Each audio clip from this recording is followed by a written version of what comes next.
Hi hello ನಮಸ್ಕಾರ friends, welcome back to Meghna's cooking channel. ಉತ್ತರ ಕರ್ನಾಟಕದ ಪಲ್ಯ ರೆಸಿಪಿಗಳಲ್ಲಿ ಫೇಮಸ್ ಪಲ್ಯ ಅಂದರೆ ಈ ಬದನೆಕಾಯಿ ಎಣ್ಗಾಯಿ. ಈ ಬದನೆಕಾಯಿ ಎಣ್ಗಾಯಿ ಹೇಗೆ ಮಾಡೋದು ಅಂತ ನಾನು ಇವತ್ತು ನಿಮಗೆ ಹೇಳ್ಕೊಡ್ತೀನಿ. ಹಾಗಾದರೆ ತಡ ಯಾಕೆ, ನೋಡ್ಕೊಂಬರೋಣ ಬನ್ನಿ. ಮೊದಲಿಗೆ ಒಂದು ಪಾತ್ರೆ ತಗೋಬೇಕು. ನಂತರ ಸ್ಟವ್ ಆನ್ ಮಾಡಿ ಆ ಪಾತ್ರೆನ ಬಿಸಿಗಿಡಬೇಕು. ಅದಕ್ಕೆ ಒಂದು 4 ಟೇಬಲ್ ಸ್ಪೂನ್ ಆಗೋಷ್ಟು ಕಡಲೆಕಾಯಿ ಬೀಜ ಅಂದರೆ ಶೇಂಗಾನ ಹಾಕ್ಕೊಂಡು ಫುಲ್ ಲೋ ಫ್ಲೇಮಲ್ಲಿ ಗ್ಯಾಸ್ನ ಇಟ್ಕೊಂಡು ಫ್ರೈ ಮಾಡಬೇಕು. ಈ ಥರ ಫ್ರೈ ಆದ ನಂತರ ಅದನ್ನು ಬೇರೆ ಒಂದು ತಟ್ಟೆಗೆ ಹಾಕಿ ತಣ್ಣಗಾಗೋ ತನಕ ಬಿಟ್ಬಿಡಿ. ತಣ್ಣಗಾದ್ಮೇಲೆ ಸಿಪ್ಪೆ ಎಲ್ಲ ತೆಗೆದು ಸೈಡಿಗೆ ಎತ್ತಿಟ್ಕೊಳ್ಳಿ. ಹಾಗೆ ಅದೇ ಪ್ಯಾನ್ಗೆ 2 ಟೇಬಲ್ ಸ್ಪೂನಷ್ಟು ಹುಚ್ಚೆಳ್ಳು ಅಂದರೆ ಗುರೆಳ್ಳನ್ನ ಹಾಕಿ ಲೈಟಾಗಿ ಫ್ರೈ ಮಾಡಿ. ಇದು ಬೇಗನೆ ಫ್ರೈ ಆಗುತ್ತೆ, ಹಾಗಾಗಿ ಒಂದು 2 ಮಿನಿಟ್ಸ್ ಫ್ರೈ ಮಾಡಿದರೆ ಸಾಕು. ಇದನ್ನು ಕೂಡ ಫ್ರೈ ಆದಮೇಲೆ ಬೇರೆ ತಟ್ಟೆಗೆ ಎತ್ತಿಟ್ಕೊಳ್ಳಿ. ಮತ್ತು ಅದೇ ಪ್ಯಾನ್ಗೆ 1 ಟೇಬಲ್ ಸ್ಪೂನಷ್ಟು ಬಿಳಿ ಎಳ್ಳನ್ನ ತಗೊಂಡು ಲೈಟಾಗಿ ಫ್ರೈ ಮಾಡ್ಕೊಳ್ಳಿ. ಇದನ್ನು ಅದೇ ತಟ್ಟೆಗೆ ಹಾಕಿ ಎತ್ತಿಟ್ಕೊಳ್ಳಿ.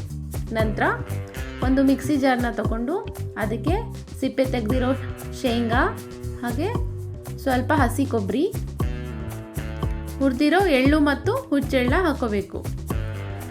ಇದನ್ನು ಫೈನ್ ಪೇಸ್ಟ್ ಆಗಿ ಮಾಡಬೇಕು. ನಂತರ ಒಂದು ಪ್ಯಾನ್ ತಗೊಂಡು ಗ್ಯಾಸ್ ಮೇಲೆ ಬಿಸಿಗಿಡಿ. ಪ್ಯಾನ್ ಬಿಸಿ ಆದ ನಂತರ ಒಂದು 100 ಗ್ರಾಮ್ನಷ್ಟು ಅಡುಗೆ ಎಣ್ಣೆನ ಹಾಕ್ಕೊಳ್ಳಿ. ಇದು ಹಾಕ್ಕೊಂಡು ಚೆನ್ನಾಗಿ ಬಿಸಿ ಆದ ನಂತರ ಈ ಹೆಚ್ಚಿಟ್ಟಿರೋ ಬದನೆಕಾಯಿನ ಅದರಲ್ಲಿ ಹಾಕ್ಕೊಂಡು ಚೆನ್ನಾಗಿ ಫ್ರೈ ಮಾಡ್ಕೋಬೇಕು. ಅದು ಮೆತ್ತಗಾಗೋ ತನಕ ಫ್ರೈ ಮಾಡ್ಕೋಬೇಕು. ಇದು ಮೆತ್ತಗಾಗೋ ತನಕ ಫ್ರೈ ಮಾಡಿಕೊಂಡ್ರೆ ಆ ನಂತರ ಬೇಯಿಸ್ಕೊಳೋ ಅವಶ್ಯಕತೆ ಇರಲ್ಲ. ಏನಪ್ಪ ಇದು ಪಲ್ಯಕ್ಕೆ ಇಷ್ಟೊಂದು ಎಣ್ಣೆ ಹಾಕ್ಕೊಂಡಿದ್ದಾರೆ ಅಂತ ಅನ್ಕೋತೀರಾ? ಅದು ಎಣ್ಣೆ ಜಾಸ್ತಿ ಹಿಡಿಯಲ್ಲ, ಜಸ್ಟ್ ಫ್ರೈ ಮಾಡೋಕ್ಕಷ್ಟೇ ಜಾಸ್ತಿ ಎಣ್ಣೆ ಹಾಕ್ಕೋಬೇಕು. ನಂತರ ಈ ಥರ ಮೆತ್ತಗಾದ ನಂತರ ಬದನೆಕಾಯಿನ ಎತ್ಕೊಂಡ್ಬಿಟ್ಟು ಈ ಎಣ್ಣೆನ ನಿಮಗೆ ಎಷ್ಟು ಬೇಕೋ ಅಷ್ಟು ಮಾತ್ರ ಇಟ್ಕೊಂಡು ಬೇರೆ ಪಾತ್ರೆಗೆ ಹಾಕ್ಕೊಳ್ಳಿ. ಒಂದು 4 ಟೇಬಲ್ ಸ್ಪೂನ್ ಆಗೋಷ್ಟು ಅಡುಗೆ ಎಣ್ಣೆನ ಬಿಟ್ಟರೆ ಸಾಕು.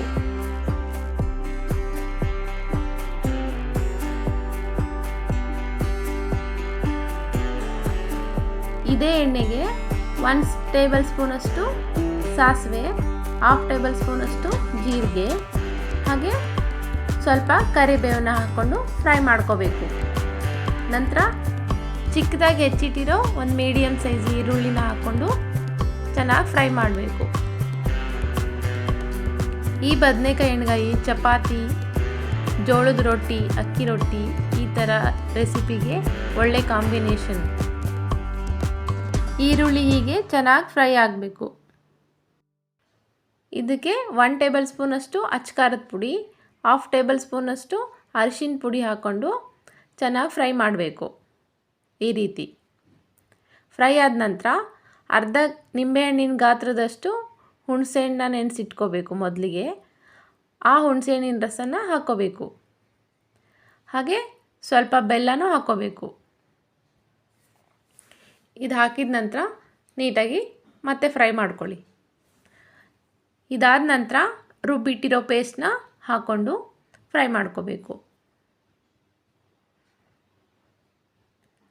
ಮಿಕ್ಸಿ ಜಾರಲ್ಲಿ ಉಳಿದಿರೋ ಮಸಾಲೆ ಅಂಟ್ಕೊಂಡಿರುತ್ತಲ್ಲ, ಅದಕ್ಕೆ ಮತ್ತೆ ಸ್ವಲ್ಪ ನೀರು ಹಾಕ್ಕೊಂಡು ಕಲಿಸ್ಬಿಟ್ಟು ಇದಕ್ಕೆ ಹಾಕೋಬೇಕು.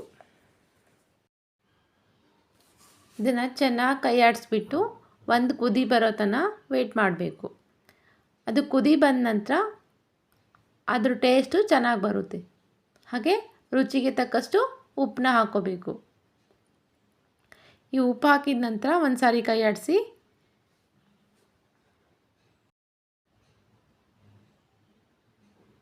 ಇದಕ್ಕೆ ಇವಾಗ ಮೊದಲಿಗೆ ಬೇಯಿಸಿಟ್ಕೊಂಡಿರೋಂತಹ ಬದನೆಕಾಯಿನ ಹಾಕೋಬೇಕು.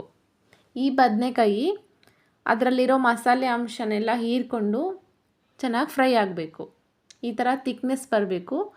ನಿಮಗೆ ಬೇಡಪ್ಪ ತಿಕ್ನೆಸ್ ಜಾಸ್ತಿ ಆಯಿತು ಅನ್ನೋರಿಗೆ ಬೇಕಾದರೆ ಸ್ವಲ್ಪ ನೀರನ್ನ ಆ್ಯಡ್ ಮಾಡ್ಕೋಬೇಕು.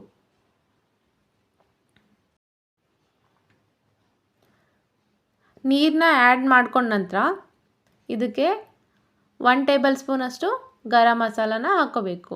ಕೊನೆಯದಾಗಿ ಗರಂ ಮಸಾಲ ಹಾಕೋದ್ರಿಂದ ಪಲ್ಯದ ಟೇಸ್ಟು ಚೆನ್ನಾಗಿ ಬರುತ್ತೆ. ಈ ಎಣ್ಗಾಯಿ ವಿಶೇಷನೇ ಬೇರೆ. ಇದರಲ್ಲಿರೋ ಮಸಾಲೆ ತಿನ್ನೋರಿಗೆ ಡಿಫ್ರೆಂಟ್ ಟೇಸ್ಟ್ ಕೊಡುತ್ತೆ. ಹಾಗಾಗಿ ಈ ಪಲ್ಯಗಳಲ್ಲಿ ಫೇಮಸ್ ಅಂದರೆ ಉತ್ತರ ಕರ್ನಾಟಕದ ಬದನೆಕಾಯಿ ಎಣ್ಗಾಯಿ ಅಂತಲೇ ಹೇಳ್ಬೋದು. ಇವಾಗ ಈ ಬದನೆಕಾಯಿ ಎಣ್ಗಾಯಿ ರೆಡಿಯಾಗಿದೆ. ಇದನ್ನು ಈ ಜೋಳದ ರೊಟ್ಟಿ ಜೊತೆಯಲ್ಲಿ ನೆಂಚ್ಕೊಂಡು ತಿಂತಾಯಿದ್ರೆ ಸೂಪರ್ ಟೇಸ್ಟಾಗಿರುತ್ತೆ. ನಿಮಗೂ ಈ ಥರದ ರೆಸಿಪಿ ಇನ್ನಷ್ಟು ಬೇಕಾದರೆ ಕಮೆಂಟ್ ಮಾಡಿ ತಿಳಿಸಿ. ಹಾಗೆ ಈ ರೆಸಿಪಿ ನಿಮಗೆ ತುಂಬ ಇಷ್ಟ ಆಗಿದೆ ಅನ್ಕೋತೀನಿ. ಇಷ್ಟವಾದರೆ ಲೈಕ್ ಮಾಡಿ, ಶೇರ್ ಮಾಡಿ, ಹಾಗೆ ಸಬ್ಸ್ಕ್ರೈಬ್ ಮಾಡಿ. ಹಾಗೆ ಪಕ್ಕದಲ್ಲಿರೋ ಬೆಲ್ ಐಕಾನ್ನ ಪ್ರೆಸ್ ಮಾಡಿ. Thanks for watching.